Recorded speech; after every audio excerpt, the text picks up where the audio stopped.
le réchauffement global donc, est en soi irréversible parce que le CO2 reste tellement longtemps dans l'atmosphère, donc plusieurs milliers d'années. Donc de réaliser qu'on est en train de contribuer à un problème qui ne peut pas être résolu en fait, à l'échelle humaine. Et chaque émission supplémentaire induit un problème supplémentaire. On a sauvé Notre-Dame, sauvera-t-on notre planète ? La créativité des slogans des récentes marches pour le climat ne doit pas cacher le combat politique qui motive sans distinction jeunes, adultes et aînés.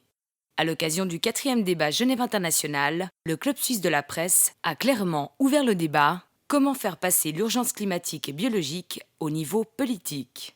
La grève, ce n'est qu'un outil pour parvenir à quelque chose de concret. Par contre, c'est un outil qui se voit bien et qui a un fort impact. Donc la grève, ça fait seulement partie de ce qu'on fait et ça ne doit pas être vu en tant que but en tant que tel. Nous autres citoyens, un des leviers que l'on a, c'est en élisant un certain nombre de politiques, voilà, on aimerait bien que les citoyens fassent attention aux prochaines élections et qu'ils n'élisent que des partis qui disent oui, on est face à une situation dramatique, on va concevoir des solutions et pas des petits pas, des solutions qui nous fassent vraiment avancer sur cet objectif des 10 ans. Concrètement, on est une organisation qui est basée sur des faits scientifiques, donc on sensibilise, on utilise finalement la recherche scientifique pour montrer la réalité, ce qui existe, ce qui se passe, et on essaye de faire avancer les questions de société, que ce soit à travers le comportement individuel et la politique, de faire avancer les choses vers plus de protection de la nature et de l'environnement. Parmi les participants au panel, la professeure Senevi Ratne a participé à la rédaction du rapport spécial du GIEC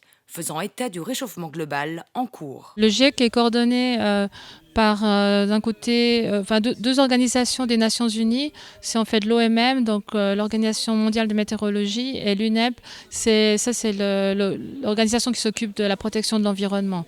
Et donc on a des délégués des différents pays, et après en fait ils donnent une tâche à des scientifiques de préparer des rapports sur des sujets donnés. Donc c'est ça en fait, en tant que scientifique, après on demande de contribuer à un rapport donné, et là dans ce cas c'était le rapport sur le réchauffement climatique à 1,5 degré.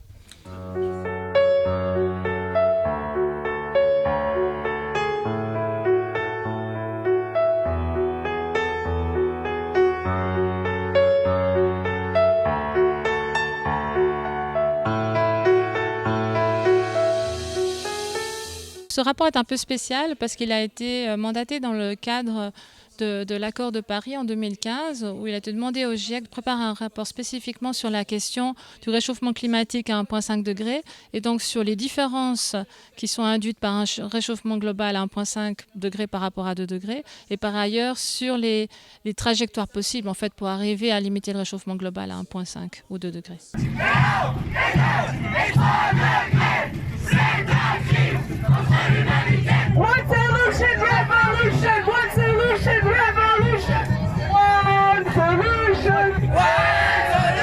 Eux, ils manifestent parce qu'ils savent très bien que la possibilité de vivre sur Terre peut être extrêmement détériorée.